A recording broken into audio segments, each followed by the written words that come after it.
اعوذ باللہ من الشیطان الرجیم بسم اللہ الرحمن الرحیم ام تريدون ان تسألوا رسولكم كما سئل موسى من قبل ومن يتبدل الكفر بالإيمان فقد ضل سواء السبيل آمنت بالله صدق الله العظيم رب اشرح لي صدري ويسر لي أمري واحلل عقدة من لساني يفقهوا قولي اللهم أرنا الحق حقا وارزقنا اتباعه وأرنا الباطل باطلا وارزقنا اجتنابه آمین یا رب العالمین۔ دوستو اور بزرگوں، سورہ بقرہ آیت نمبر 108 آپ کے سامنے تلاوت کی ہے، اور یہ پہلا پارہ 13واں رکوع ہمارے زیر مطالعہ ہے۔ اس رکوع کا خاص طور پر مضمون یہ ہے کہ کسی نہ کسی بہانے نبی اکرم صلی اللہ علیہ وسلم کی صحبت میں بیٹھنے والے صحابہ کرام رضوان اللہ تعالی اجمعین کی توجہ اصل مضمون سے ہٹ جائے، یا نبی اکرم صلی اللہ علیہ وسلم کی صحبت ہو اور صحابہ یا دوسرے لوگ یا مسلمان کوئی ایسی بات کہیں جس سے کفر لازم ہو جائے۔ جیسے آپ نے دیکھا انہوں نے نبی اکرم صلی اللہ علیہ وسلم کی صحبت میں بیٹھ کر رائنا کو رائینہ کہا، تاکہ عام مسلمان جو ہے، عام عربی دان اس لفظ کو اختیار کر کے حالت کفر میں چلا جائے۔ یعنی اس قسم کی اسٹریٹجی، اس قسم کی تدبیریں اس رکوع میں بیان ہوئی ہیں۔ ہم نے اب آیت پڑھی ہے، اس کو دیکھیے۔ ام تریدون ان تسألوا رسولکم کما سئل موسیٰ من قبل، کیا تم چاہتے ہو ان تسألوا رسولکم، یہ کہ تم سوال کرو رسولکم، اپنے رسول صلی اللہ علیہ وسلم سے، کما سئل موسیٰ من قبل، جیسا کہ سوال کیے گئے موسیٰ اس سے پہلے۔ وَمَن يَتَبَدَّلِ الْكُفْرَ بِالْإِيمَانِ، جو کوئی بدل دے، جو کوئی تبدیل کرے کفر کو بدل ایمان کے، فقد ضل سواء السبیل، پس تحقیق وہ بھٹک چکا سیدھی راہ سے۔ دیکھیں، یہ آیت کا ترجمہ آپ نے سنا ہے، لیکن مضمون کے اعتبار سے آیت انتہائی گہرائی کے اعتبار سے، فلسفے کے اعتبار سے اتنی جامع ہے۔ ہدایت اور رہنمائی تو نبی اکرم صلی اللہ علیہ وسلم کی ذات اقدس سے ملی، اور صحابہ کرام رضوان اللہ تعالی اجمعین کو منع فرمایا کہ آپ بیجا سوال نہ کیا کریں، بیجا سوال کریں گے تو جو ہٹ جائے گی۔ وہی نازل ہو رہی ہے، اور ایک صحابی انہوں نے پوچھ لیا، یا رسول اللہ میرے والدین کا کیا حال ہے؟ آپ نے خاموشی اختیار کی۔ حج کے احکامات نازل ہو رہے تھے، ایک صحابی نے پوچھ لیا، یا رسول اللہ صلی اللہ علیہ وسلم، ہر سال آپ نے خاموشی اختیار کی کہ وحی کے نزول کے درمیان اگر نبی اکرم صلی اللہ علیہ وسلم کوئی بات کہہ دے تو امت کے لیے وہ مشکل ہو جائے گی۔ بالکل اسی طرح اس شخص کے سوال کا جواب دیں کہ اس کے والدین کس حال میں ہیں، تو کیا فائدہ، رونا دھونا پڑ جائے گا۔ چلیے اس بات کو بھی ایک طرف رکھیے، ہدایت اور رہنمائی کے اعتبار سے دیکھیں، خواہ کوئی استاد ہو، خواہ کوئی مدرس ہو، خواہ والد ہو، خواہ کوئی مالک ہو، جب کوئی بات کہہ رہا ہو یا سمجھا رہا ہو یا کوئی درس دے رہے ہوں، تو درمیان میں کوئی بات کہہ دینا گویا ان کو اس کی توجہ سے ہٹانے کے مترادف ہے، تاکہ وہ اپنی بات پوری نہ کر پائیں اور ان کی توجہ ہٹ جائے، اور جو سننے والے ہیں وہ بھی ڈسٹرب ہو جائیں۔ گویا جس شخص سے کوئی بات کہنی ہوتی ہے، ضرورت ان کو ہے نا جو انہوں نے کہنی ہے، پہلے ان کی بات پوری سننی چاہیے، درمیان میں نہیں ٹوکنا چاہیے۔ اور اس کا مطلب ہے کہ وہ جو درمیان میں ٹوکا گیا اس سے منع کیا گیا، اور تشبیہ کیا دی گئی کہ موسیٰ علیہ السلام کی قوم میں یہ عادت تھی اور ان میں عادت اس لیے تھی کہ موسیٰ علیہ الصلوۃ والسلام ہر شخص کی مشکل اور ہر شخص کا مسئلہ اللہ کے پاس لے کے جاتے اور وہاں سے ہدایات ملتی اور وہ حل کرتے۔ وہاں کون سا فوجداری نظام تھا، لیکن نبی اکرم صلی اللہ علیہ وسلم، ظاہر بات ہے ایک جملہ آپ کے سامنے رکھوں، نبی اکرم صلی اللہ علیہ وسلم نے دین اسلام خالص انسانی محنت سے، خالص انسانی کوشش سے، مشاورت سے، جماعت سازی سے، جماعت کی تربیت سے دین اسلام کو نافذ کیا ہے۔ وہاں معجزے کا کوئی تصور نہیں ہے۔ اگر معجزات کی بات ہے تو نبی اکرم صلی اللہ علیہ وسلم کی پہچان کے اعتبار سے معجزہ ہوا۔ سفر ہجرت میں بانجھ بکری ہے، ہاتھ پھیرا، سارے گاؤں نے دودھ پیا۔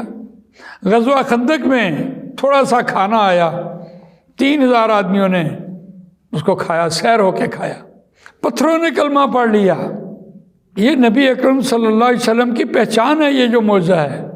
لیکن دین اسلام جو ہے وہ خالص انسانی محنت سے اس کو غالب کیا ہے۔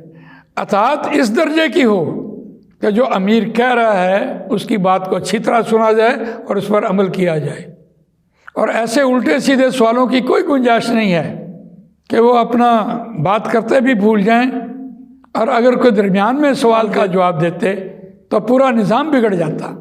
آج آپ کے ہاں ایسا ہے، جو کوئی مدرس بات کر رہا ہوتا ہے اس کو چٹ مل جاتی ہے، یہ پہلے اس سوال کا جواب دیں۔ آپ اپنا میڈیا دیکھیں، ایک شخص نے سوال کیا، ابھی وہ جواب پورا نہیں ہوا تو دوسرا اور آ گیا، دوسرا پورا نہیں ہوا تو تیسرا آ گیا۔ جس نے بات کہنی اس کی بات پوری نہیں ہونے دی تاکہ وہ اپنی بات سمجھا سکے۔ اور یہ ایک اسٹریٹجی ہے، یہ یہودیوں کی ایک تدبیر ہے۔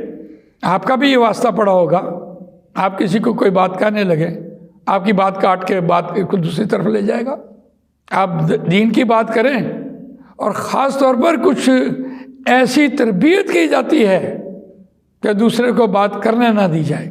جس شخص نے بات شروع کی ہے، بات تو وہ کہنا چاہتا ہے کیا کہے گا، اور سننے والا جو ہے اس کی بات پوری نہیں ہونے دیتا، ابھی بات شروع ہوتی ہے تو اپنے پاس سے کوئی بات کہہ دیتا ہے۔ اور یہ یہودیوں کی چال ہے، یہ تدبیر ہے، اسٹریٹجی ہے جو اس آیت میں بیان ہوئی ہے۔ ام تریدون ان تسألوا رسولکم کما سئل موسیٰ من قبل۔ اور یہ آیت فٹ ہوتی ہے کہ جو قرآن مجید کا درس دے رہا ہے، قرآن کی بات کر رہا ہے، اس کو درمیان میں نہ ٹوکا جائے، درمیان میں سوالات کی بچھاڑ نہ کی جائے تاکہ وہ اپنی بات نہ بھولے۔ ہاں اگر اس سے کوئی غلطی کی بات آ رہی ہے یا مس ہو گئی ہے کوئی بات، تو آپ تسلی سے بعد میں پوچھ لیں جب درس ختم ہوتا ہے۔ تو یہ بات یہاں اس آیت میں رہنمائی ہوئی ہے۔ وَمَن يَتَبَدَّلِ الْكُفْرَ بِالْإِيمَانِ۔ اور جو کوئی بدلے کفر کو، یعنی جو چیز لینا چاہتے ہو وہ کفر ہے، اور جو چیز آپ کے ہاتھ میں ہے وہ ایمان ہے۔ ایک مثال یہاں بھی آئی ہے، ایک اور جگہ پر بھی آئی ہے۔ وَإِذْ قُلْتُمْ يَا مُوسَىٰ لَن نَّصْبِرَ عَلَىٰ طَعَامٍ وَاحِدٍ فَادْعُ لَنَا رَبَّكَ يُخْرِجْ لَنَا مِمَّا تُنبِتُ الْأَرْضُ مِن بَقْلِهَا وَقِثَّائِهَا وَفُومِهَا وَعَدَسِهَا وَبَصَلِهَا قَالَ أَتَسْتَبْدِلُونَ الَّذِي هُوَ أَدْنَىٰ بِالَّذِي هُوَ خَيْرٌ۔ موسیٰ علیہ السلام نے کہا کیا تم بدلنا چاہتے ہو اس چیز سے جو لینا چاہتے ہو ادنا ہے، حقیر ہے، اور جو تمہارے پاس ہے وہ بہت بہتر ہے۔ One in hand is better than two in the bush۔ اور کفر کو بدلنا ہے، کفر لینا ہے، اور یہ اسٹریٹجی اختیار کر کے ایمان سے چلے جاؤ گے، ایمان ہاتھ سے نکل جائے گا۔ فقط ضل سوا السبیل۔ اور دیکھیے قد کے ساتھ، ذلہ کے ساتھ قد آ گیا، ماضی قریب بنا گیا، اور گارنٹی ہے یہ تحقیق بھٹک چکے سیدھی راہ سے۔ جس نے یہ سوال کیا ہے وہ سیدھی راہ سے بھٹک چکا۔ اور یہی مضمون قرآن مجید میں ایک دوسرے مقام پہ آیا، سورہ نساء ہے، اور آیت نمبر 115 116 میں یہ بات کہی جا رہی تھی، وَمَن يُشَاقِقِ الرَّسُولَ مِن بَعْدِ مَا تَبَيَّنَ لَهُ الْهُدَىٰ وَمَن يَتَّبِعْ غَيْرَ سَبِيلِ الْمُؤْمِنِينَ نُوَلِّهِ مَا تَوَلَّىٰ وَنُصْلِيهِ جَهَنَّمَ وَسَاءَتْ مَصِيرًا۔ اور جو کوئی مخالفت کرے رسول اللہ صلی اللہ علیہ وسلم کی، اس کے بعد کہ قرآن مجید واضح ہو گیا، حق سامنے آ گیا، واسطے اس کے ہدایت سامنے آ گئی، اور ساتھ بڑی خوبصورت بات کہی، وَيَتَّبِعْ غیر سبیل المؤمنین، اور جو کوئی اتباع کرے مومنوں کی راہ کے علاوہ، نولیہ ما تولی، ہم پھیر دیں گے اس کو جس کی طرف وہ پھرنا چاہے، ونصلیہ جہنم، اور ہم داخل کریں گے اس کو جہنم میں، وساءت مصیرا، رہنے کی بہت بری جگہ ہے۔ اس کے بعد والی آیت دیکھیے، ان اللہ لا یغفر ان یشرک بہ ویغفر ما دون ذلک لمن یشاء، بے شک اللہ نہیں بخشے گا یہ کہ کوئی شریک ٹھہرایا جائے ساتھ اس کے کسی کو، ویغفر ما دون ذلک، اور وہ بخش دے گا اس کے علاوہ جسے وہ چاہے گا، ومن یشرک باللہ، اور جو کوئی شریک ٹھہرائے ساتھ اللہ کے، فقد ضل ضلالا بعیدا، پس ہے کہ بھٹک چکا دور دراز کی گمراہی۔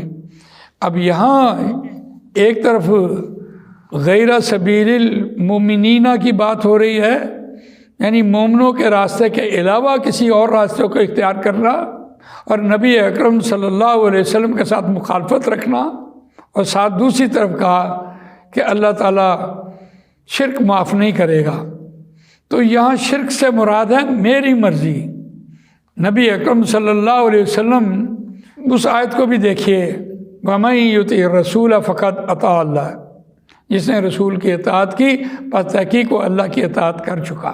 تو رسول اللہ صلی اللہ علیہ وسلم کی اطاعت ٹوٹل اطاعت نہ کی ہو اور مخالفت کی ہو اور اپنی مرضی کو بروئے کار لے کے آئے، تو اس شخص کو جس نے اپنی مرضی پر زندگی گزاری، اللہ تعالیٰ نے قرآن میں اس کے لیے بھی بھٹک چکے کا لفظ دیا، فقط ضل ضلالا بعیدا، بڑی دور کی گمراہی میں چلا گیا۔ تو اس آیت کو دیکھیے کتنی اہمیت کی حامل ہے کہ بے جا سوالوں کی اجازت ہی نہیں ہے۔